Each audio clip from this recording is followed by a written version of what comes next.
Honourable Lady Justice Bubile Grace Lungu Shonga has served as a judge of the High Court for Zambia since her appointment in 2016. With a legal career spanning over 2 decades, she has amassed experience in banking and financial sector regulation, commercial transactions, construction law, industrial and labour relation management, and pension law. Beyond her judicial duties, Judge Shonga is a passionate advocate for the protection of children against all forms of abuse and is dedicated to eradicating gender imbalances and discrimination in the workplace, striving for equal opportunities for women and girls. Judge Bubile is also a published author, a passionate advocate for children's rights, and is a champion for equal opportunities for women and girls. She's a member of the Zambia Association of Women Judges and a member of the International Association of Women Judges. In 2022, she was honored with the Woza Africa Women in Law Award, recognizing her contribution to justice and leadership. Today, she shares her story of faith, family fairness, and the courage to lead in a changing world on A Seat at the Table.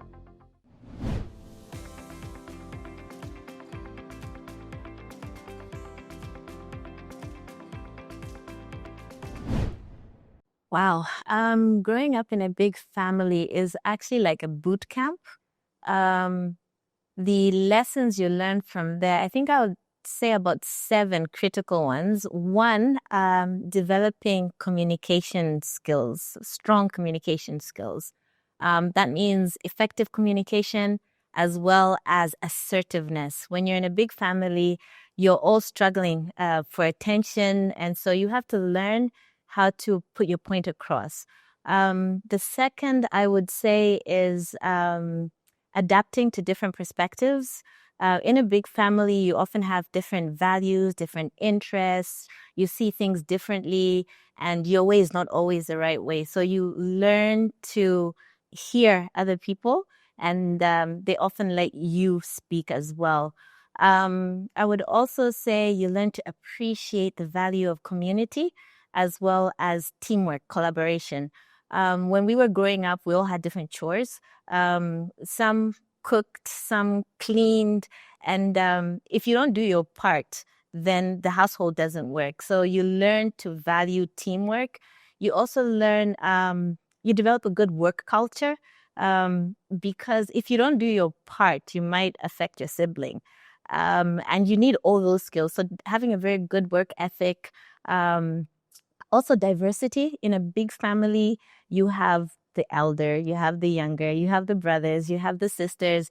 I have a brother who's a paraplegic, and he always wants to get heard as well, and he should be heard. So I think coming from a big family with diversity helps you, even when you step out of your comfort zone, your domestic environment. When you go into the workplace, you learn to value other people as well. So I think those. I think I also shouldn't leave out developing perseverance and resilience. You know, sibling rivalry has got to be one element where everybody who has siblings has faced challenges. So my brothers, for example, when they're not happy with what I say, they'll say I walk like a duck. And and other areas. I had a fight with my brother one time when we were young, and my name is Grace. My middle name is Grace. So he said to me, you shouldn't have been named Grace. You should have been named Lucy with an I, short for Lucifer. Now, if you can withstand that in a household, when you leave and you're in a corporate environment or in any other environment, whatever somebody hurls at you, you'll have already gone to boot camp. So I think a big family helps you survive the world. It's a boot camp.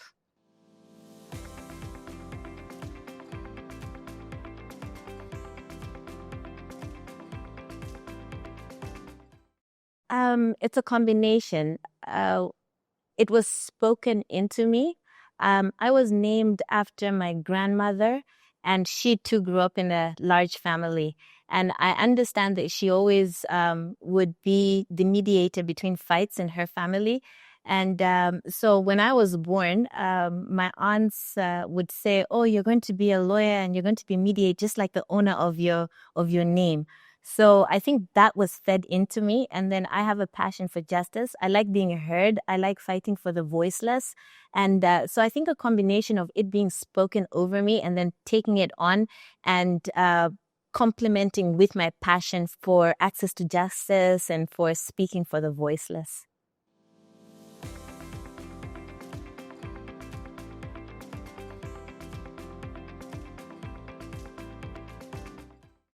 It's definitely not just waking up and becoming a judge.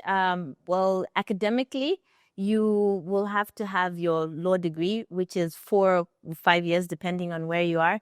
Then I'm sure you've all heard about the famous ZIALE. In my time, it was the Legal Practice Institute. You have to go through that to do your bar exams, and that's the practical side of things. And so academically, it takes about 6 years if you don't fail any courses in between. And then you now have to harness what you've learned and apply it in a courtroom. It's very, very important for you to love reading, to love research, and to be aware of your environment, because the law is not static.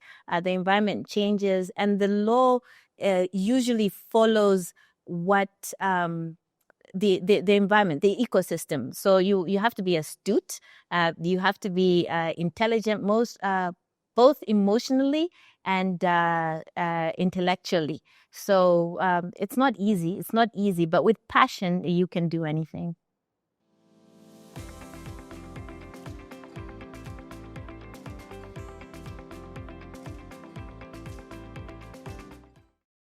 You know, that the office, you have to remember that people respect the office and not you. It's the office. So one minute you're a judge or you're some other leader. When you leave that office, there's a group of people who will respect the office and not you. You have to also command respect in your own name, how you treat people, your ability to be impartial, your ability to research. So I think it transcends just the office. You have to earn the respect and you have to give respect. I've learned also that sometimes the best you get out of people is when you treat them just as people and not as a power play. If you treat people as a leader, if you lord it over them, then they won't give you all that they have with everything that they have.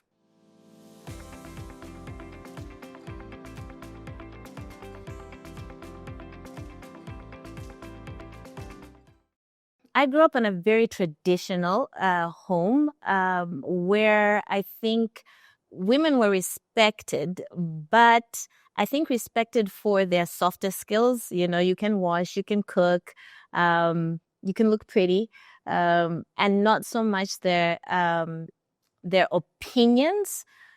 Fortunately, I saw the interplay that my mom and my dad had. My dad was the voice, but my mother, he listened to my mother, and we realized that actually you don't have to be upfront to be heard. And so I think for me, I realized that a lot of women and children have a lot of things to say, but are unable to because they feel they won't be heard. And so I think I took it upon myself and those around me. We decided that, look, we have a voice. People listen to certain voice, so speak for the voiceless. So for me, I think it's an issue of vulnerability. I have been vulnerable before. And so I think that it's on each of us to speak for those that can't speak for themselves. And oftentimes, women and children are in that class. There are some men as well that are unable to speak because there's this illusion that men are strong. And so they want to keep that image. We speak for those as well.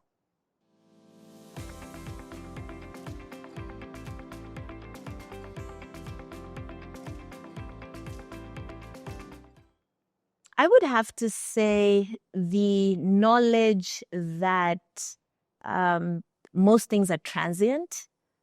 It rains, then there's sunshine. The wind blows, then it's stale. And so whenever you're going through something, you have to remember that you have to be calm to effectively deal with it. So for me, I think it's the knowledge that God is in control, and God sees us through whatever we're going through. So you have to be the calm, or you have to provide calm for other people.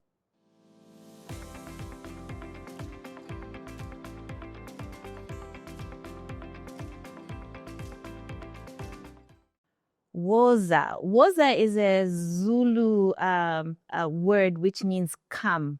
And so Woza African Women in Law is a South African initiative.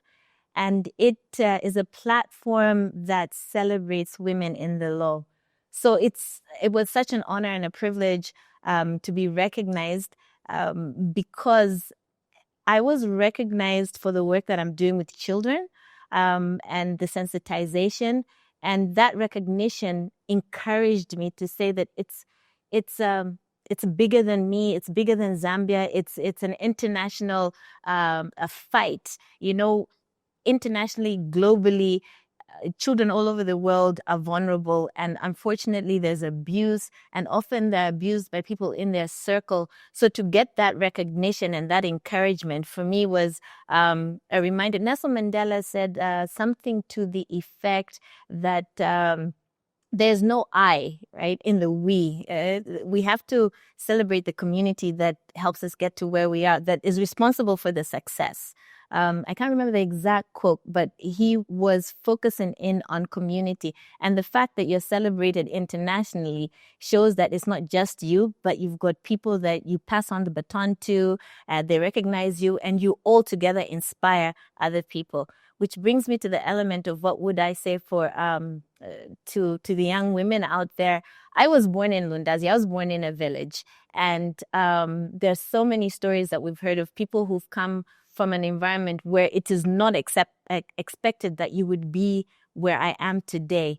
And so the recognition it was awesome. It was like, wow, I can't believe I'm here. So to every young lady out there, you can do it. You can do it. You're special. You're valuable as you are. It's now just learning how to bring out that value so that you can add value to the community.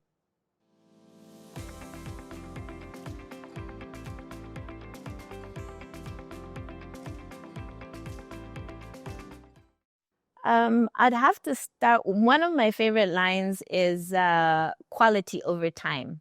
And so for me, balance isn't equality of time, but the quality. I can spend 1 hour quality time with my spouse or my children and 5-10 hours somewhere else. And I would think that I've achieved some balance because there's quality. But in terms of achieving it, I have what I call 5 is my favorite number. So when I'm trying to remember things, I often have 5 indicators or triggers. So for attaining balance, I would have to say you have to have the 5 S's, which is strategy. You need strategies for every second S season in your life. Third S would have to be, and you have to identify the right support for every season of your life. Then the fourth S would be self-care. In every season of your life, with the necessary support and the strategies, you have to remember yourself. You have to self-care emotionally, physically, strategically self-care. And then all 4 of them are wrapped and driven by the Spirit of God.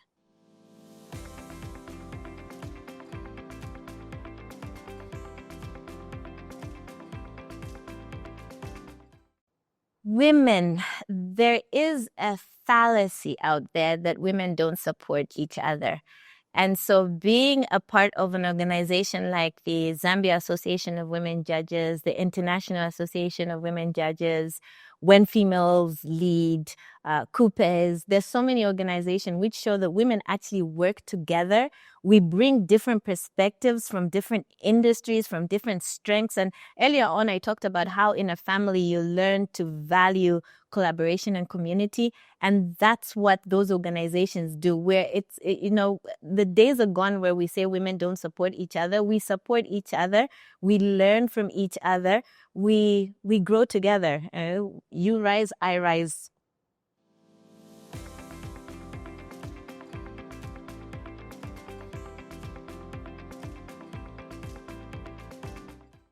I would start with saying that nobody was born just to occupy this space. Every single person has a purpose, whether you're a lady, whether you're a gentleman.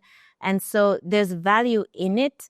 You take time discovering what your purpose is, but along the way, if whatever you are doing, you are actually helping other people and you're growing yourself, you will make a difference. So my encouragement there is bring the best version of yourself to whatever you do. You start small, and as you grow, you will be the best version of you, because it's like a snowball. You know, it starts small, and as you go, it gets bigger and bigger and bigger. So don't underestimate your value just where you are. Blossom where you're planted.